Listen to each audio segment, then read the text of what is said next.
हर खबर पर होगी आपकी पकड़। डाउनलोड कीजिए एबीपी लाइव ऐप। कोरोना की सेकेंड वेव ने दुनिया भर में आतंक मचाया हुआ है। अपने देश में भी यह तकरीबन 1.5 लाख लोगों की जान ले चुका। लेकिन क्या आप जानते हैं, एक और ऐसी ही महामारी ने भारत में 1.5 करोड़ लोगों से भी ज्यादा लोगों की जान ली थी। देश में कफन कम पड़ गए थे। कोरोना की वैक्सीन तो आ ही जाएगी, लेकिन महामारी स्पेनिश फ्लू की दूसरी लहर के प्रकोप, यह सबक याद करना जरूरी है।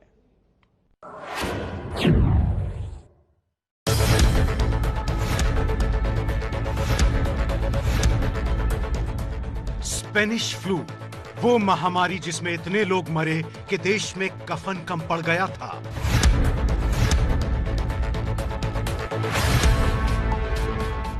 वो महामारी जिसकी दूसरी लहर पहली से ज्यादा खतरनाक थी।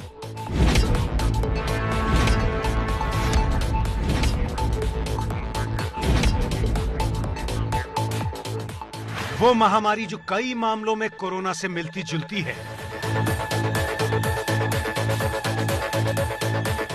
कहीं दूसरी लहर में स्पेनिश फ्लू जैसा तो नहीं बन जाएगा कोरोना।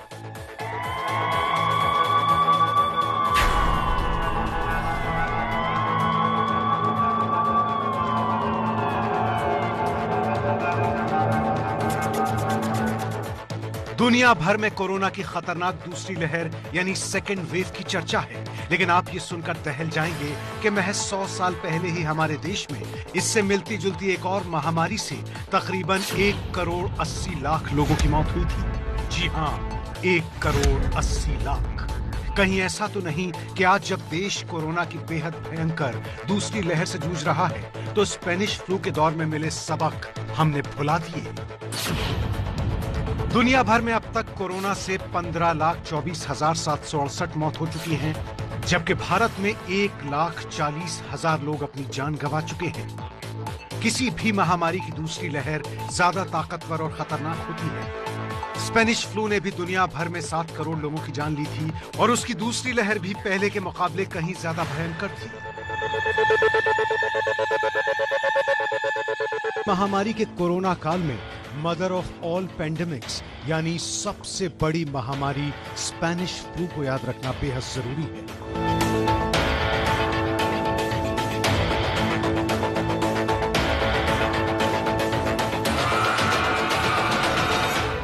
स्पेनिश फ्लू यानी वो महामारी जिसने हमारे देश में राष्ट्रपिता महात्मा गांधी को भी चपेट में ले लिया था, जिसके प्रकोप के शिकार कवि निराला और प्रेमचंद भी हुए, जिसकी वजह से भारत में 1 करोड़ 80 लाख लोग मारे गए थे। ये दिल दहला देने वाली कहानी जानने के लिए हमें इतिहास के पन्ने पलटकर करीब 100 साल पीछे जाना होगा। आज की महामारी कोरोना तो हवाई जहाज के रास्ते भारत पहुंची, लेकिन 100 साल पहले महामारी स्पेनिश फ्लू पानी के जहाज के रास्ते भारत में दाखिल हुई थी। वो साल था 1918। स्पेनिश फ्लू और कोरोना का भले उसका कुछ संबंध नहीं है क्योंकि ये अलग अलग विषाणु हैं, लेकिन किस तरह से पैंडेमिक फैलता है और उसमें हमें क्या करना जरूरी होता है। जैसे उस वक्त भी कम्युनिटी स्प्रेड था, इस वक्त भी कम्युनिटी स्प्रेड है। तो कोई भी वायरस, कोई भी पैंडेमिक जब शुरू होता है तो उसके कुछ दिनों के बाद वो इस फेज 3 में या कम्युनिटी स्प्रेड के फेज में जाता है। आज हम देख रहे हैं कि कोरोना का भी इस कम्युनिटी स्प्रेड कुछ जगह हमें देखने को मिल रहा है। 29 मई 1918 पहला विश्व युद्ध अपने आखिरी दौर में था। युद्ध के मोर्चे से लौट रहे भारतीय सैनिकों का जहाज बंबई के बंदरगाह पर आकर खड़ा हुआ और करीब 48 घंटों तक वहां लंगर डाले खड़ा रहा। स्पेनिश फ्लू के संक्रमण की शुरुआत यहीं से हुई। 13 दिन बाद 10 जून 1918 मुंबई बंदरगाह पर तैनात 7 पुलिसकर्मियों की तबीयत अचानक खराब हो गई। स्पेनिश फ्लू का भी भारत में यह पहला मामला था। स्पेनिश फ्लू के वायरस का नाम H1N1 था। ये वही वायरस है जिसने साल 2009 में दुनिया के कई देशों में स्वाइन फ्लू फैलाया था। कोरोना वायरस की तरह स्पेनिश फ्लू भी मरीज के रेस्पिरेटरी सिस्टम पर हमला करता था। कोरोना वायरस की तरह स्पेनिश फ्लू में भी मरीज को बुखार आता था। कोरोना वायरस की तरह स्पेनिश फ्लू में भी मरीज के फेफड़ों पर ज्यादा असर पड़ता था। ये वही वायरस है जिसने 2009 का स्वाइन फ्लू किया था, उसी का एक स्ट्रेन था। इसको H1N1 वायरस भी कहा जाता है। 1918 में देखा गया था जो ये वायरस आया था, इसकी इन्फेक्टिविटी और मॉर्टेलिटी, इसका फैलाव और इसकी मारने की क्षमता कोरोना वायरस से बहुत ज्यादा थी। इस घटना का जिक्र करते हुए मेडिकल इतिहासकार और लेखक अमित कपूर ने अपनी किताब राइडिंग द टाइगर में लिखा, 10 जून 1918 को पुलिस के 7 सिपाहियों को जो बॉम्बे बंदरगाह पर तैनात थे, खांसी जुकाम की शिकायत पर अस्पताल में दाखिल कराया गया था। ये भारत में संक्रामक बीमारी स्पेनिश फ्लू का पहला मामला था। तब तक ये बीमारी पूरी दुनिया में फैल चुकी थी। संक्रमण बढ़ने पर बहुत खांसी के साथ साथ संक्रमित व्यक्ति की नाक और कभी-कभी कान और मुंह से खून बहने लगता था। पूरे शरीर में इतना दर्द होता था कि लगता था सारी हड्डियां टूट जाएंगी। हालांकि शुरू में जब ये बीमारी कई देशों में फैली थी तो दुनिया भर की सरकारों ने इसे इसलिए छिपाया कि इससे प्रथम विश्व युद्ध के मोर्चे पर लड़ने वाले सैनिकों का मनोबल गिर जाएगा। लेकिन फिर सबसे पहले स्पेन ने इस बीमारी के अस्तित्व को स्वीकार किया और इसीलिए इसे स्पेनिश फ्लू का नाम दिया गया। और यही स्पेनिश फ्लू समंदर के रास्ते जब मुंबई में दाखिल हुआ तो पूरे भारत में फैलते देर नहीं लगी। हालात ऐसे हुए कि लाशों को ढकने के लिए कफन कम पड़ गया था। महात्मा गांधी, प्रेमचंद, कवि निराला जैसे जाने माने लोग तक इसकी चपेट में आ गए थे। साइंस जर्नलिस्ट लॉरा स्पिनी ने अपनी किताब पेल राइडर में मुंबई के एक स्वास्थ्य अधिकारी के हवाले से लिखा, स्पेनिश फ्लू रात में चोर की तरह घुसा और उसने बहुत तेजी से अपने पैर पसारे। पानी के जहाज से समुद्र के रास्ते मुंबई में दाखिल हुए इस वायरस ने पहले तो मुंबई को अपनी चपेट में लिया, लेकिन इसके बाद ट्रेन में सफर करने वाले यात्रियों के जरिए यह वायरस देश के अलग अलग हिस्सों में फैल गया। कुछ ही महीनों में यह महामारी ट्रेन के जरिए देश के अलग अलग शहरों में फैल गई। लेखक जॉन बेरी की किताब द ग्रेट इन्फ्लुएंजा में लेखक जॉन बेरी ने दिल्ली शहर में स्पेनिश फ्लू के महामारी के कहर के बारे में बताया है। लेखक लिखते हैं कि ट्रेन एक शहर से चलती थी और दूसरे स्टेशन पर पहुंचने पर ट्रेन में लाशें ही लाशें होती थी। पूरे भारत में लाखों लोग चपेट में आते जा रहे थे। फिर खबर आई कि राष्ट्रपिता महात्मा गांधी भी इस वायरस से संक्रमित हो गए हैं। उस वक्त महात्मा गांधी की उम्र 48 साल थी और वो गुजरात में अपने आश्रम में थे। उनका इलाज चला और उन्हें पूरी तरह से आराम करने को कहा गया। वो सिर्फ तरल पदार्थों का सेवन कर रहे थे। वो पहली बार इतने लंबे दिनों के लिए बीमार हुए थे। इस बुखार के बारे में महात्मा गांधी ने लिखा, जीवन जीने की सारी रुचि खत्म होती जा रही है। गांधी और उनके सहयोगी तो ठीक हो गए, लेकिन गांधी जी की बहू गुलाब और पोते शांति की इस बीमारी से मौत हो गई। इस महामारी से संक्रमित हुए लोगों में मशहूर लेखक प्रेमचंद का भी नाम था। 1918 में ही हिंदी के मशहूर कवि सूर्यकांत त्रिपाठी निराला की पत्नी और घर के कई दूसरे सदस्य इस बीमारी की भेंट चढ़ गए थे। अपनी आत्मकथा कुल्ली भाट में कवि सूर्यकांत त्रिपाठी निराला ने लिखा, मैं दालमऊ में गंगा के तट पर खड़ा था। जहां तक नजर जाती थी गंगा के पानी में इंसानी लाशें ही लाशें दिखाई देती थी। मेरे ससुराल से खबर आई कि मेरी पत्नी मनोहरा देवी भी चल बसी हैं। मेरे भाई का सबसे बड़ा बेटा जो 15 साल का था और मेरी 1 साल की बेटी ने भी दम तोड़ दिया था। मेरे परिवार के और भी कई लोग हमेशा के लिए जाते रहे थे। लोगों के दाह संस्कार के लिए लकड़ियां कम पड़ गई थी। पलक झपकते ही मेरा परिवार मेरी आंखों के सामने से गायब हो गया था। मुझे अपने चारों तरफ अंधेरा ही अंधेरा दिखाई देता था। बहुत बड़े स्तर पे कम्युनिटी स्प्रेड उस टाइम पे हुआ था।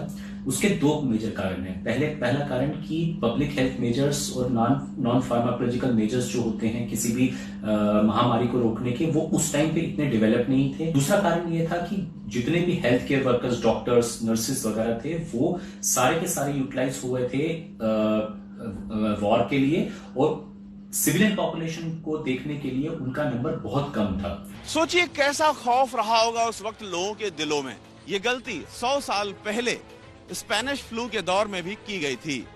बीमारी का असर जरा सा कम हुआ था, लोगों का ध्यान सावधानियों से हटने लगा था और फिर तबाही ने दोबारा अपना सर उठाया था। अगस्त 1918 तक भारत और दुनिया भर में स्पेनिश फ्लू का जोर थोड़ा कम होने लगा तो लोगों को लगा कि महामारी शायद ढलान पर आने लगी है और जल्द खत्म हो जाएगी।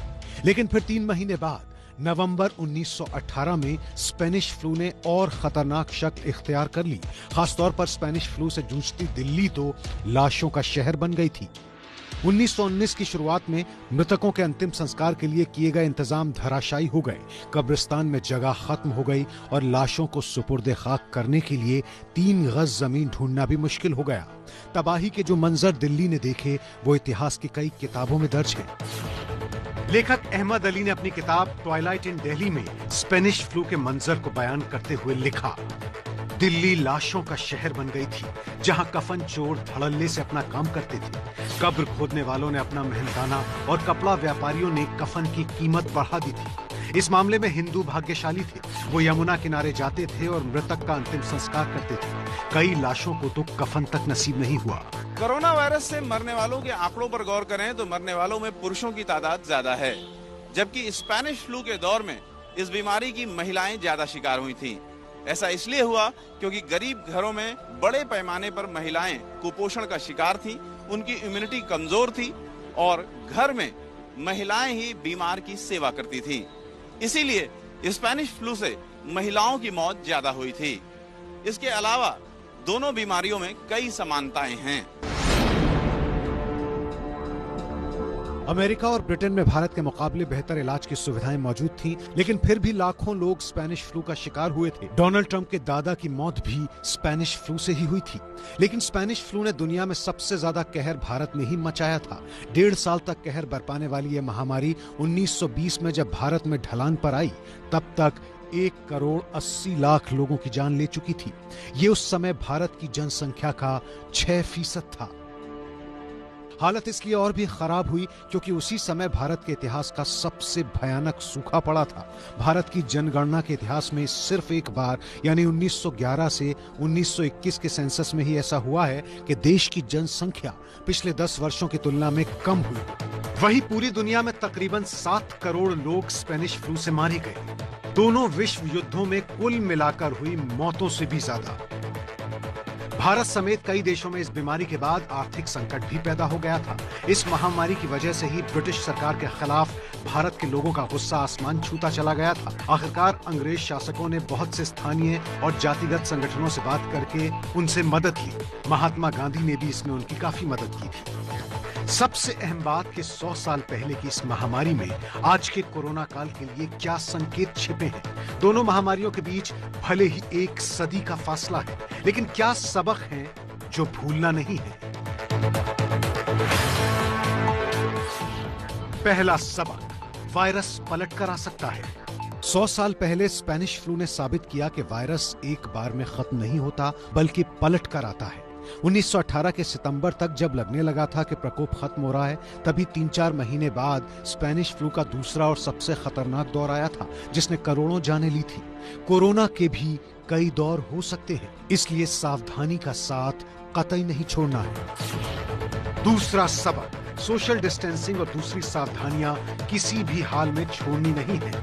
अमेरिका ने 1918 में भी सोशल डिस्टेंसिंग, मास्क पहनने, क्वारंटीन और बेसिक हाइजीन जैसे तरीकों के साथ साथ कई जगह लॉकडाउन और यातायात प्रतिबंध जैसे कदम उठाए थे और काफी हद तक उस समय भी मृत्यु दर पर काबू पा लिया था। और तीसरा सबक, स्वास्थ्य पर दुनिया भर में ज्यादा खर्च करना होगा। कोरोना से प्रभावित दुनिया भर के देशों को मेडिकल साइंस और स्वास्थ्य से जुड़े मामलों पर ज्यादा खर्च के लिए तैयार होना पड़ेगा ताकि भविष्य में महामारी के हालात पर काबू पाया जा सके।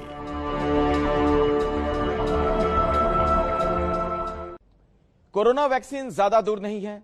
उम्मीद है कि उसके बाद शायद पूरी तरह इस महामारी पर काबू पा लिया जाएगा, लेकिन सावधानियों के जो सबक इतिहास में छिपे हैं उन्हें भूलना नहीं चाहिए।